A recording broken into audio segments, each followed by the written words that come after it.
Not good. All right, well, let's just kind of have a chat. If somebody else jumps on, that's great. But I'm gonna do it People this have way a so hard you time guys can see. adjusting to the 9:30. I know, last week people were jumping on at 10. They got the day right, but the time wrong. So how do I scroll on this? I don't want to do the screen view. I'll just jump to here. So just to kind of transition from how we ended last week, talking about this book, I've finished it by now, of course, and it's a really good book. And because of the conversation that I've had, I've recommended it to a lot of people. And I'm surprised, Kitty, I know you've read The Go-Givers, and it's something that seems to be popular enough that most people in my circle have read. So I'm finding people that haven't, and I'm just like, really? It's funny how it's kind of surprising to me. But I was at lunch with somebody that was referred to me, and it turns out we knew each other about 15 years ago. We had met in the investor world and real estate and stuff like that. So we were reconnecting, but he's going through some difficulties, right? He's getting his second divorce, some business problems, partners, different things in the mix and stuff. So he's kind of like in a low place, like starting over. So we know, we've all been there at some point in our life. There's a little bit of desperation that comes from that. Like, I need something. I need this to work. So he's in insurance right now. He's in home and auto, but he's focusing on like whole and universal life and policies like that, and the investment potential around that, because that's kind of like what he's passionate about in the financial planning world.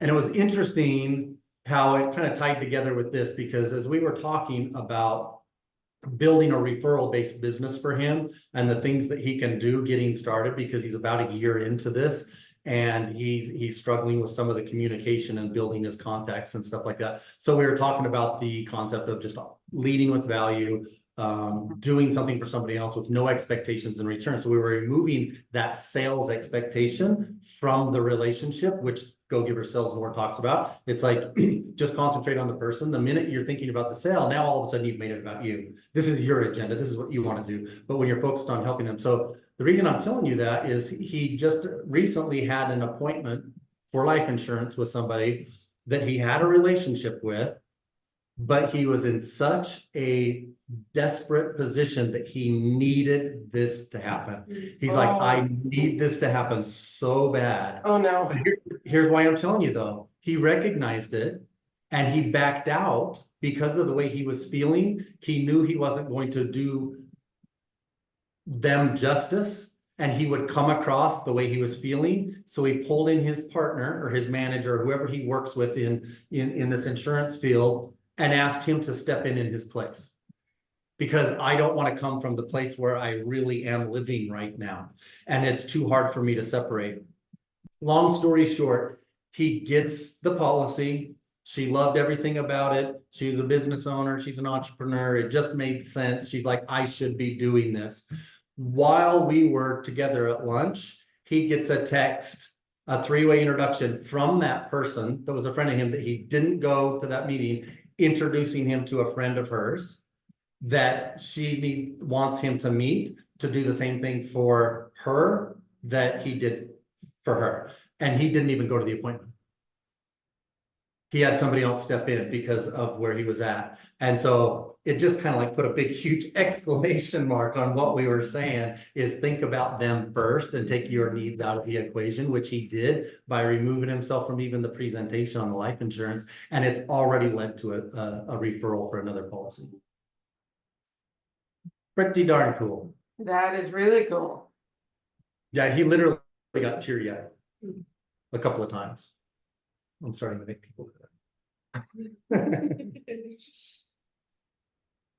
so that's just kind of my tie-in to the Go-Giver. We experience those things when we just let it happen. If we're trying to force things to happen, we tend to screw it up, right? And Yes. so it's a longer play.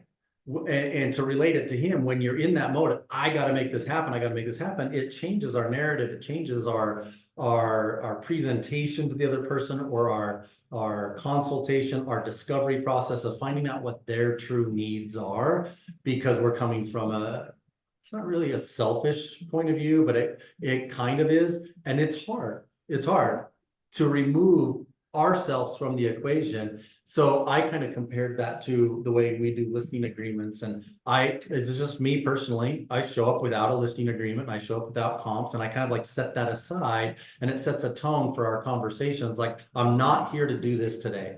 So in comparing that to his presentation, he's there to actually get a sale. He goes, that's why I'm here, is I want to make the sale.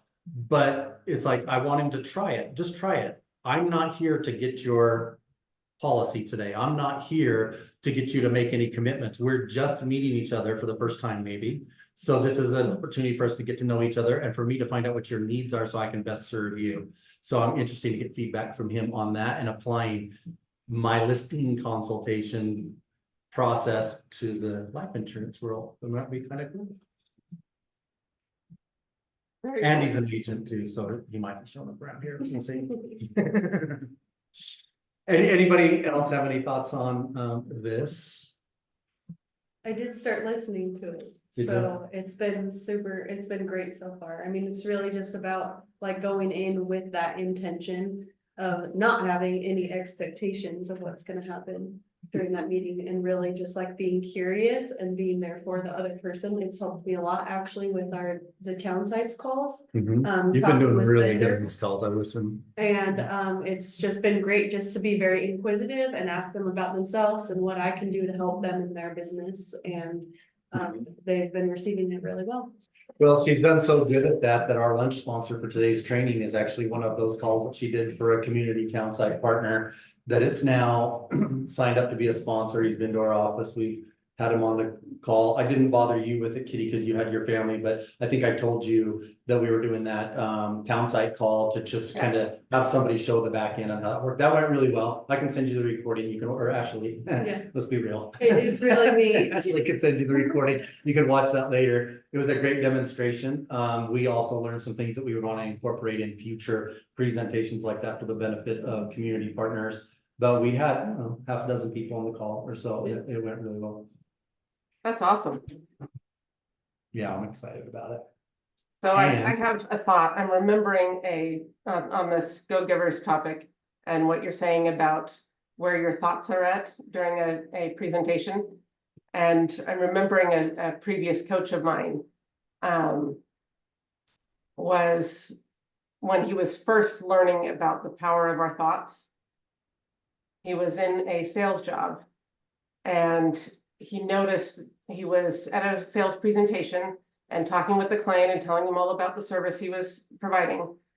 And he could tell that they were excited about it, and they were just about ready to sign, and he passed over the pen and paper for them to sign. And the thought entered his mind of how much money he was going to make on this deal. And he watched just at that moment, right after he thought that, he watched the client push the paper away and say, actually, I need to think about this. Interesting. And he's like, oh my goodness, what just happened here? Because he he was all changed the focused energy in on the helping. room. Yeah, he was all focused on helping the client, and then he had the thought of how much money he would make. And it turned from generosity to a selfish focus. I And bet the whole energy changed. And he did not get that sale. I missed the part of what was he selling? What was he? The I don't contract? remember. Oh, okay, it was just a Yeah, sale. I don't remember what That's a it great wasn't story. real I'm gonna estate. retell that. It was like, I think he worked for a construction company. I don't know. It's not important. What was important is that he was in a sales presentation it was a high dollar client. I remember him saying that.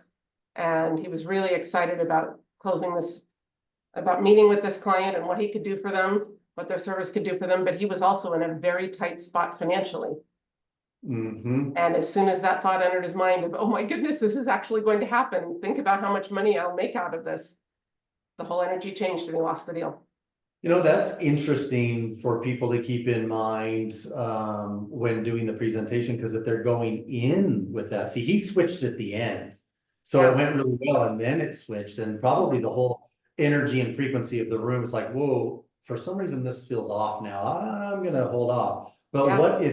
what if those of us that enter the room that way, we can never even really gain traction in the appropriate way with that person, because I don't know, just something doesn't feel right, Yeah. right? I used to get asked anytime I got a property under contract. I had a family member who would ask, well, how much are you gonna make on this one? And my answer was always, I don't know. I mean, I have a general idea. I've done it long enough. I have a general idea. But Right. one of my first coaches in real estate, one of my first mentors taught me, do not calculate how much you will make off of a transaction until after closing. Don't figure it out. It's funny because I have two people that ask me that every time. They always ask me that, and it drives me crazy because that's not my focus. Yeah. And so it's like, why does that matter how much the house is?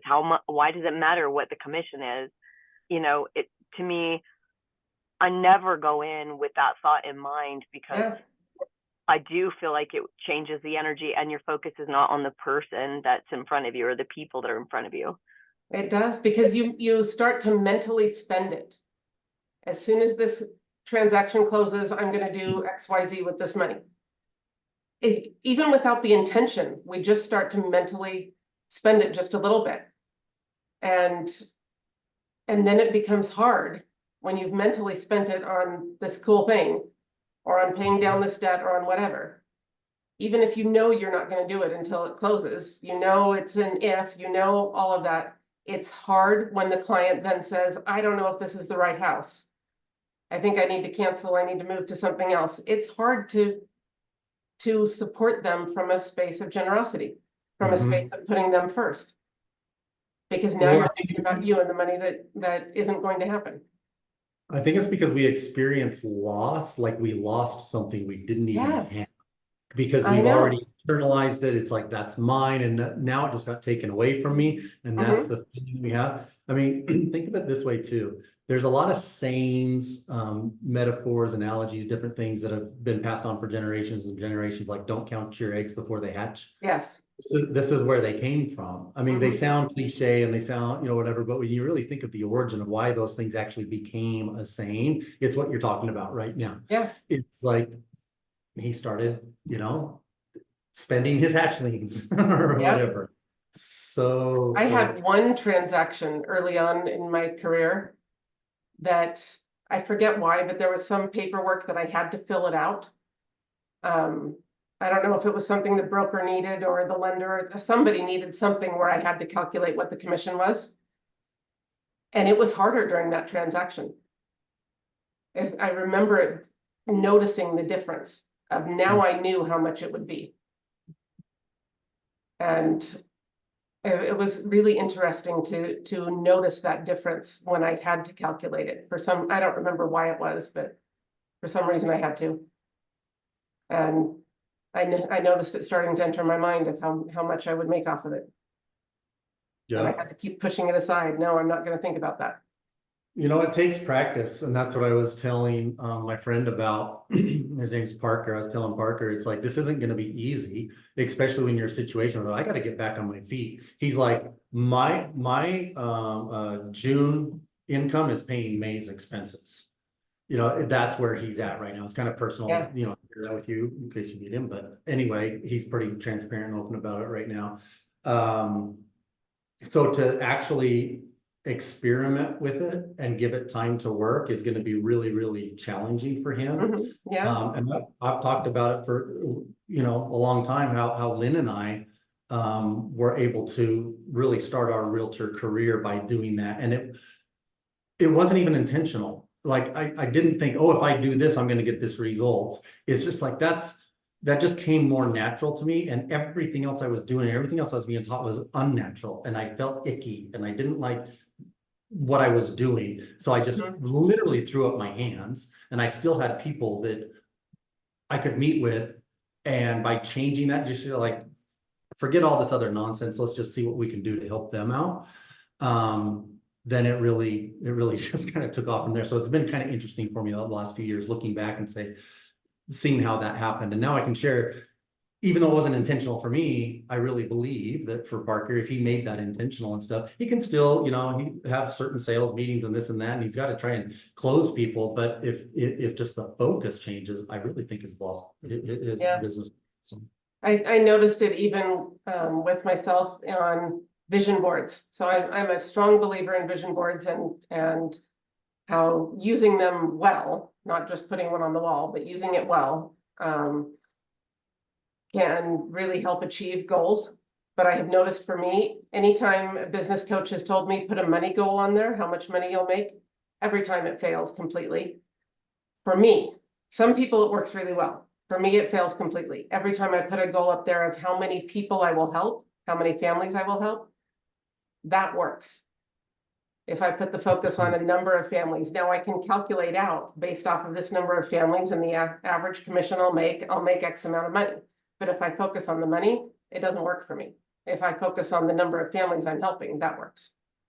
I think it's just more in line with your true nature, and your focus is different, even though it's the same outcome or whatever. Your focus is different.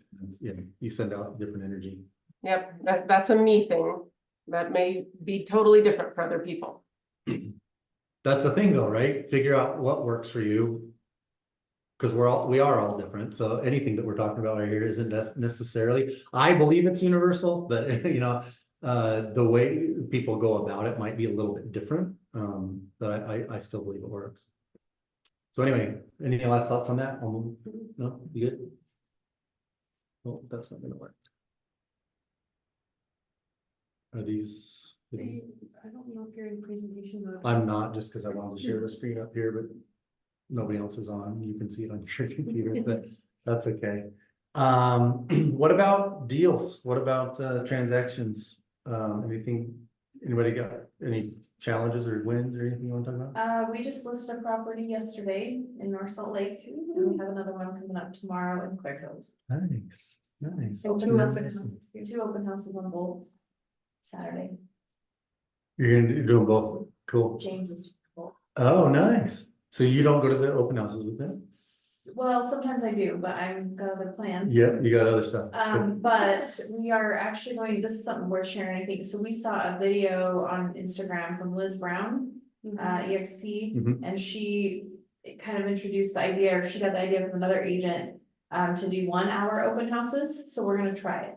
Really? And to just see if 1 hour can be effective with what kind of group of people. The agent she got it from, he was testing it out, and it was just a flood of people. It brought, excitement to the property, and Forces them to schedule their route differently, maybe if they want to see your house. I've heard the opposite as well too. Like Brent Gove does an 8-hour open house. It's like all day where you're at work, you're working, just be there. So I'll look for feedback on that. we've done like 2 or 3 hour ones before, and it's like busy at the beginning, busy at the end, dead in the middle. And so, but open house season, I think, is really cranking up. Like there's a lot of the weather, a lot of activity and stuff, and so we're gonna see how it goes and see if we get better use of our time that way. Like find that sweet spot. Maybe it's gonna be like 90 minutes.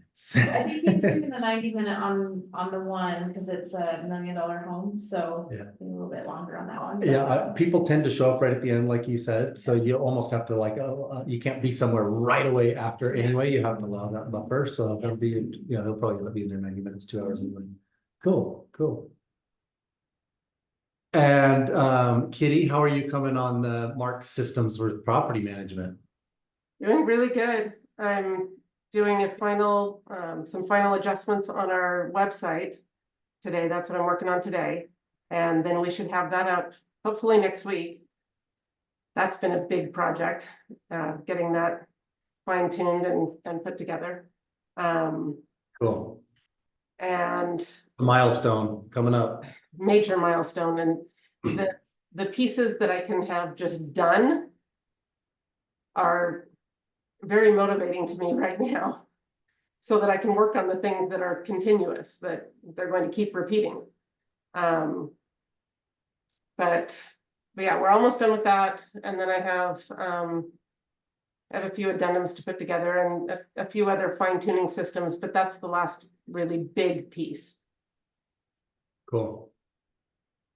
Um, Well, yeah, speaking of Mark, I was thinking of property management stuff that kind of tied together with this training because somebody came here that knew Emmanuel from social media land, kind of followed him. Two people actually came that hadn't met him in person, but had followed him because of the way he talks about it's not just nutrition and exercise and programs and this and that. It's very all encompassing of neurology and mindset and all that kind of stuff.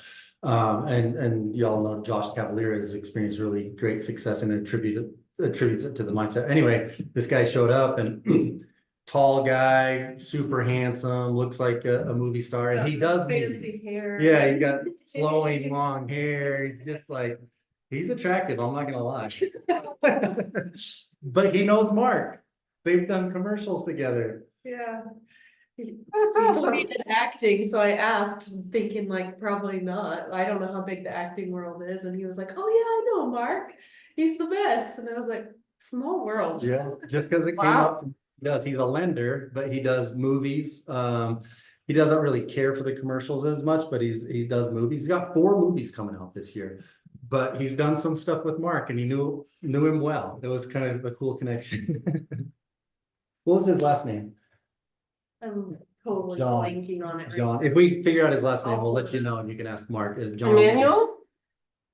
What is it? You're saying Emmanuel or just somebody that was at the? No, somebody that came to listen to Emmanuel. Emmanuel did the training last week, and this guy came just because Emmanuel was doing the training. Okay, And he happens to be a lender, but he's never been here before. I don't know who he was. He specifically came because of Emmanuel's social media posts, and he follows him anyway. He's like, oh, I want to go meet him in person. wow. Yeah, because he followed him anyway. So we'll see if we can get his last name and I'll see tell if you. Mark remembers him. Yeah, So this one is today. John Frick. Frick, is it Frick? Frické. Frické. Okay. Fricky. Okay. Fricky. I like Fricky. Fricky. Freaky, What was his first Freaky, name? freaky. What was his John. first name? Jonathan? John. John. John Fricky. Uh-huh. His kind of niche is playing cowboys and police officers and military and kind of the rugged handsome. And Mark has done some of that too. I know, seriously, I've never heard my dad say that before. I'm secure enough. I mean, usually it's the guys checking him out. It's really odd. So Martin's gonna be here in a little bit. And I don't know Martin. He is no, he's actually not gonna be here, Kitty. He's gonna be on Zoom. He's gonna be here. Oh, is- okay. He's the one that's gonna be Okay. here, but he's from Colorado. Okay, he's from Colorado. Okay. I talked to him on Zoom and Hillary has a connection. They with went to him. high school together. And then they work together now. So Yeah. he works with a lot of people in Utah, but he's not from, he's Yeah. not living here. Kind of cool. Get connected with somebody in another state. He's gonna become sharing some actionable strategies for immediate lead generation. See, that's good. That's good stuff. I mean, it kind of goes to my Okay. friend. We're just talking about. He's like, I need business now, you know. And so the other thing we talked about is like conversations, right? If he doesn't have enough business, it's because he's not having enough conversations. And it's the same that's true for us. So lead generation to me is just a door opener to where we can have conversations with people. Ashley's applying that now to our town sites business and having conversations with business owners, asking them their story. What can we do for you? We would love to promote, you know, up and coming businesses. They don't all have to be new businesses, but they seem to be the ones that are more attracted to being open-minded about pursuing, you know, opportunities. And I would, you know, love to have more business. They're not at that part where, oh, and we get a couple of people like this. I'm too busy. I don't got time for that. I'm too busy. Well, cool. That's great. Yeah. You're too busy. You don't need our help. But we really want to teach these guys and be involved in their success and help them develop referral-based businesses. So we're working on some cool stuff around now. So anyway, this will be great. Awesome. And then next week we have James coming up. what comes first, success or happiness? James talks a lot about happiness and the happiness advantage and some of the books and the stuff that he reads and the relationships with that. So I love it. He just like, hey, it's kind of like his thing right now that he knows a lot about, and he's going to share that with us. And he knows that we're interested in having more personal development and, not necessarily just business mindsets, because the personal development should come first. And so excited for that. That's a good one to invite anyone to, anyone you want to create a connection with. Yeah, we want to get a lot of people here, so James has to present. I know a lot of people. Well, and another note on that is like some of these that is like, oh my gosh, that would be great for everybody, right? Everybody needs this kind of things as a reminder, even if they know it. We know, oh yeah, we know certain principles and stuff, but if we don't keep it top of mind, we don't practice it as often, we maybe forget, we need to readdress, we need to reread books that we read 10 years ago and get, different things out of it and all that kind of stuff. So what I love about classes like what James doing is just the opportunity to maybe send an email out to our SOI and say, you or somebody might be interested in this. And whether they come or not, whether they register or not, you still get to reach out to them that you thought about them. And then afterwards, you get to reconnect with them again and say, hey, I noticed you weren't able to make it, but maybe ask them if they want to be. Shelves up on the left, there will be a box that has a bunch of them rolled up in it. Thank you. Yeah, speaking of trainings, Kitty, I think you should do one coming up. We're booking out in August right now. I know you got the good topics up in that head of yours. Yes, I have quite a few. Yeah. I'm actually thinking I want to take whatever is necessary to become a CE instructor. And I want to put together a CE class on selling tenant occupied properties. Ooh, that's a good And one. on working with property managers, on working with tenants and how to sell those properties successfully. Because those are some of the most difficult properties to work with, are tenant occupied properties. I love it.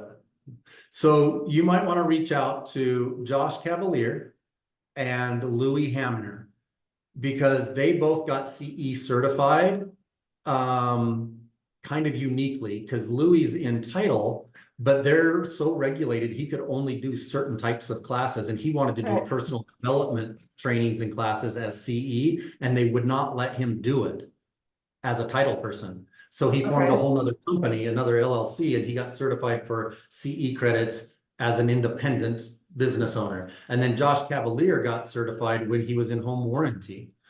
So they might have some really good insight on the process. Okay, interesting.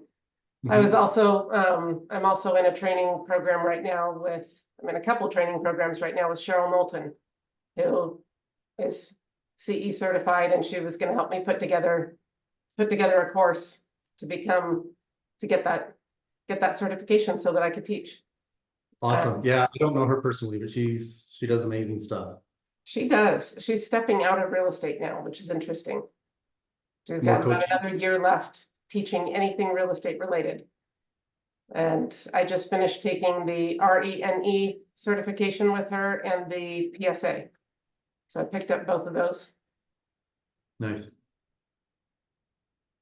Super cool. Well, that'll even be better because you'll have that by August to get with Ashley and get on the calendar for, yeah.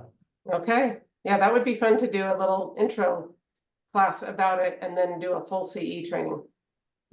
Yep. Yep. Okay. Well, it'll give you some content too, and give you talking points and give you shareables and and then you can find other venues that you could repeat that. Yeah, I love it. What a great idea. What do we got here? We got an EXPCon reminder. Good, we're doing good. Oh, Kitty and Shayna are the only ones here for our next special announcement. Oh, lucky. Nobody else can come. Nobody else can come. That's okay. The important people are here. I've already RSVP'd. I invited her on our calendar. Yes, we did. I knew about it. We finally put a date on the calendar to have anybody that can on Team Limitless and stuff, bring your families and come to the Marchant household to hang out together. So fun. Yeah, so it's like, that's the thing, right? You gotta just put it on the damn calendar. It's like, I have so many of these things that we need to get together with, and we actually bought was it a 6-month calendar? Yeah. We got a 6-month calendar that's rolled up still over there. We put a couple of things on there, but I used to be so good at planning out future events, and then you can see them, you're built kind of like, Kitty, compared to your vision board, you see it all the time, you make it happen, but with a calendar, it's the same thing. If it's visual, it's like, oh, I better do this because that's coming up in 60 days. Instead, I'm looking at my calendar one week at a time on my computer. Here's my year. The entire Nice. year of all the big events. I love it. I know all the big stuff that's coming up. I planned it out in December. You All the win. big- Yeah. What's that? Oh, I said you win. That's awesome. No, I'm saying I value what you're talking about. And I practice it. I love what you're saying. It's really important to plan out the whole year, because otherwise you end up at the last minute going just completely drained and I need a vacation. Or you Yeah. never get to talk to those people.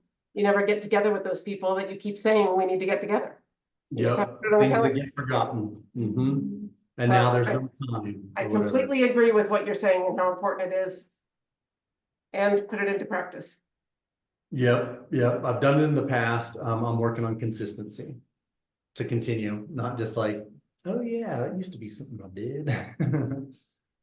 December is a really good time to do it because things are quieter. And you kind of are thinking about the next year. And so if you plan. Yeah, well, it's that whole plant a tree analogy. I'm going for today because I missed December. And you can do it now, but plan for just sit down and plan out what are the big things coming up. And one of the things that another coach taught me is the importance of having quarterly vacations. Plan it every quarter somewhere that you're going, even if it's just a weekend getaway.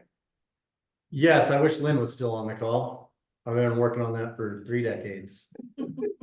Hasn't quite worked. And it's okay if you attach it on to an event, like go to EXPCon and then stay an extra couple days and have fun. Fun? Yeah. Well, Have some fun. I guess those kind of things we do, because we go to the build conferences, we go to EXPCon, and we do go a little early and stay a little bit late. There you go. You're doing it. So that is something that has happened because of business. I would really like it to be 100% personal though at some point. Oh well, I'll take what I can get. Scan the QR code and, So I see you already registered, Kitty. Awesome. Yep. Oh, Missed go it. back for Oh. just a second. Sorry. Okay, you're good then. All right. So we're good on time. It's 10:16. So Kitty, thank you for agreeing to do this. I always like your input and your insights and knowledge on pretty much everything. Thank you. Yeah. So who here has heard of Zappos? Zappos. I know Tony, and I actually have Zappos on my bundles select. Yeah. Okay. Nice. Have you bought shoes from them? Oh, yeah. My stepmom, or my stepmother-in-law, I don't know, used to work for them a lot of years. Okay. So Cool. you'll have some interesting insights on this. So Tony Shea is the one of the founders and eventually the CEO of Zappos.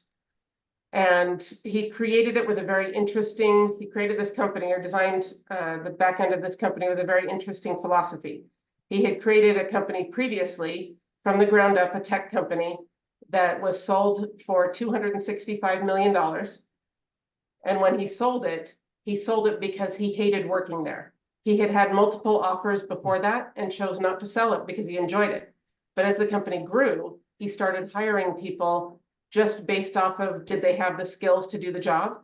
And he ended up hating working with all these people. He was dreading going into work every day.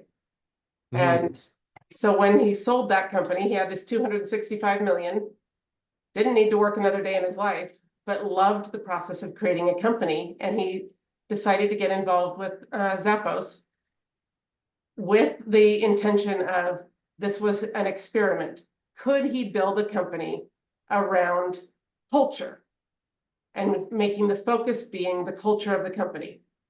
And that was his entire focus. If he took care of the culture of the company and the culture of the employees, he believed everything else would take care of itself. Mhm. You can train someone how to work in a call center. You can train someone how to work in shipping. You can't, it's harder to train someone how to have a mindset of service. And so he hired for skills and culture, and did these people fit the culture he was trying to create? And his philosophy, as he says here, is on delivering happiness to customers and employees. And if his employees are happy, they will automatically want to make their customers happy. And he had some very revolutionary ideas on how to do it. So to jump to the next slide. And I got to meet his chief of staff, who worked Oh, nice. directly with him for years. Now, Tony has since passed away, and his chief of staff is now a national speaker teaching about the core values behind Zappos, because it was so different than anywhere else. So these are their 10 values that he would hire based off of. And they would do, even in their performance evaluations, they wouldn't just how well are you doing at your job? It's how well do you feel you are matching our culture?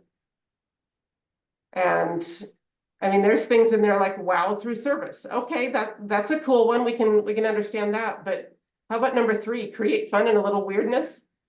One of their interview questions would be, on a scale of 1 to 10, how weird are you? That's awesome. I love They it. were hiring for weird. They wanted weird. One of his values in here is pursue growth and learning. They had at their corporate office, they had a library that they kept stocked full of free books on personal growth. And anyone could check one out. You didn't have to sign up for it. You could just take it. You didn't have to pay for it, and you didn't have to bring it back. They just Wow. provided this Cool. library of free books to their staff because they wanted the culture of pursuing growth and learning. And I loved one of the stories she shared. At one point, they learned that one of the employees was taking books and reselling them. Ooh. And they're feeling like, oh, this is now I want to shut down on this, and I want to require checking out and signing, and if you don't return them, you have to pay for them. And multiple of the HR department wanted to do that. And Tony thought about it and went, no, we're not going to do that, because I don't want to change this mindset that we have here in the company and this culture that we have. Rather, we're going to put stickers inside of all the books, compliments of Zappos, and we're going to benefit from the free marketing when he resells these books. The very different mindset. What we tend to do is make rules based off of people who are breaking the rule, or the exception. I loved that he had in, what did she say? She said, create rules around the behavior that you want, not around the behavior that you don't want. That's good. And it was just a very interesting perspective, and very different. And so if you jump to the next slide, she recommended his book, which I promptly ordered, Delivering Happiness. The first part of it is all about his childhood and his growth up to the point of starting Zappos. And then the second part is what he did around growing that company and the philosophies that he used in that company. And I'm just a few chapters into it and thoroughly enjoying it and finding new pieces already. One of the questions that we were all encouraged to answer at the end of her presentation was, what can we do in our individual businesses to really stand out? Oh, and let me say, there was one other piece that stood out to me that was a policy at Zappos. Most of the time, if you call into a company and you need some resolution, you've got some issue, something that isn't working, and you need something resolved, they're usually authorized to do a couple little things, but anything bigger, they have to contact management, talk to the next level up. And he eliminated that. He enabled everyone in his company to resolve a customer issue. And so you wouldn't have to reach up to an upper manager. You could just solve it. You were empowered to do, as a staff member, you were empowered to do whatever was necessary to maintain that client's, to maintain the relationship. And many people in call centers, they have scoring, they have their KPIs on how many calls can you get through in a day and how fast can you resolve them. The KPI with this company, with Zappos, was, did you strengthen the relationship? There was no time limit. There was no restrictions on anything. Did you strengthen the relationship? The call could take as long as it needed to take. And their record was a 10-hour call. Wow. It's crazy. I remember that from the book, the ability for the employees to resolve any concern and maintain those relationships. And what we were talking about earlier, it's like it does pay to readdress things that you read years ago. So you read this one? Yeah, well, Audible, I'm an Audible junkie. Yeah, that qualifies as read. But I'll bring it back to the top of the list now that you bring these up, and it'll kind of go with along it'll coincide with Jane's presentation too. Yeah, so we were asked, what things can we do in our businesses that will generate wow levels of customer service, where people walk away just going, oh my goodness, wow.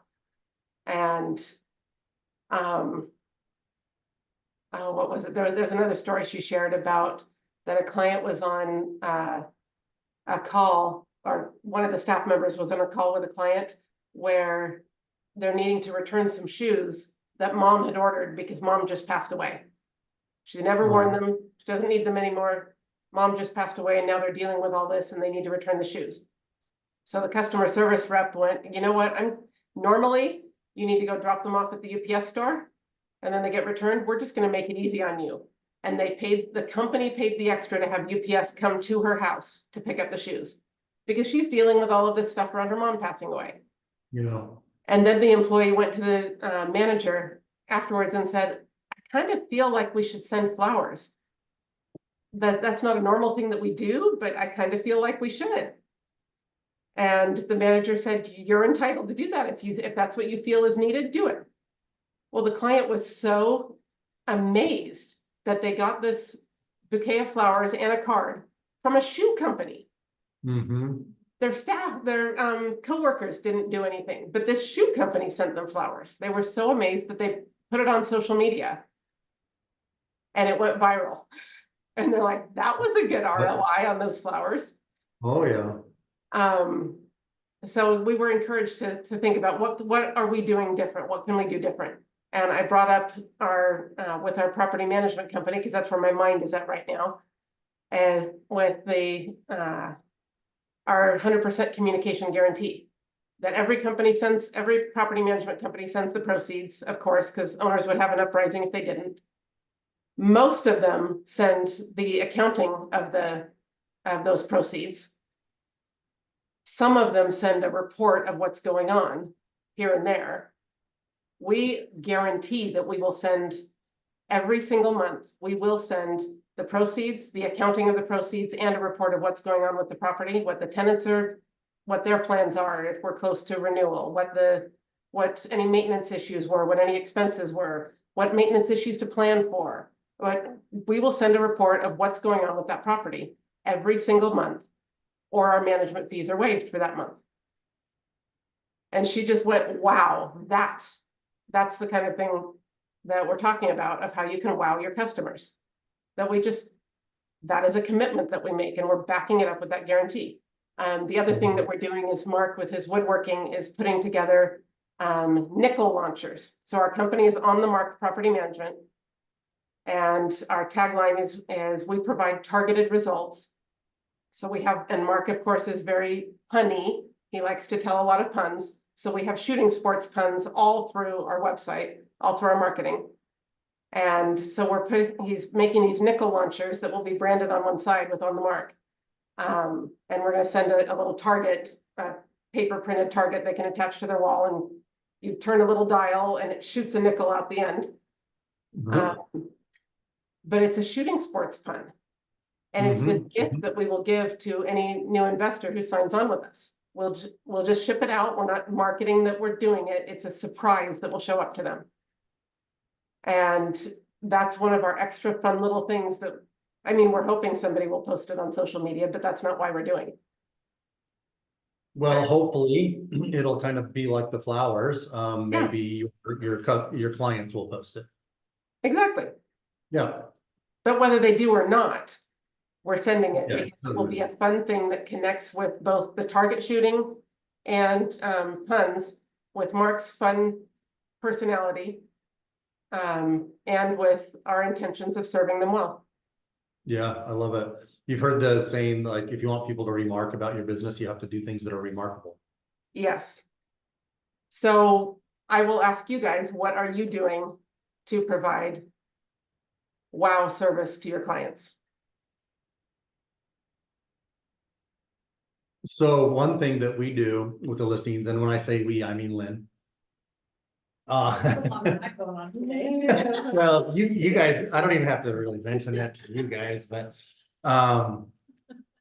Lynn helps her listing clients flip their own house. What I mean by that is she takes on the responsibility of the construction management to do whatever it takes, if they're willing, to get it retail ready. It could be paint, it could be flooring. She's painted whole exteriors of house, landscaping, roof. It doesn't, the suggestions on, hey, if you want the most value out of this house, this is what I suggest. Whatever they're on board with, she uses her relationships with contractors. She generals the whole project. She gets all the work done. She markets the property just for her listing agreement. Now because that is like way above and beyond, I have encouraged her to charge a separate management fee. Here's our listing service. This is what we're going to do for you. And we have a lot of extra things in there that we do. But if I do this, because that takes her 10 times, 100 times much more hours and involvement than the listing does and selling the property. Of course. And she hasn't done it yet. She hasn't charged anything for that extra service. So when you say wow factor or whatever, that's kind of that is like, that's not even part of your job and you did it to make them more money. Like the latest one that she's doing, she was telling me it's a divorce situation. And so that's already kind of weird, right? So neither one of them, they just want to be done. They're the type of a client that just says, I don't care, just get it done. We need to move on, new chapter of our life. Well, she convinced them to let her help them, and they will each net, or maybe they already have, but they will each net over $10,000 a piece by what she did after the work is paid for and everything. So that's pretty wow factor, I think. That is. Even if she charged for it, it'd still be a wow factor, I think. Yeah, yeah, and I'm talking something nominal, like instead of a 3%, do a 4%, just for an extra point, I can do all of this for you. Because she saves some money on the construction and stuff too, but anyway, that's just something, it's like I've gone several times and helped clients unpack their moving truck. I'm not good for a lot of things, but I can carry shit.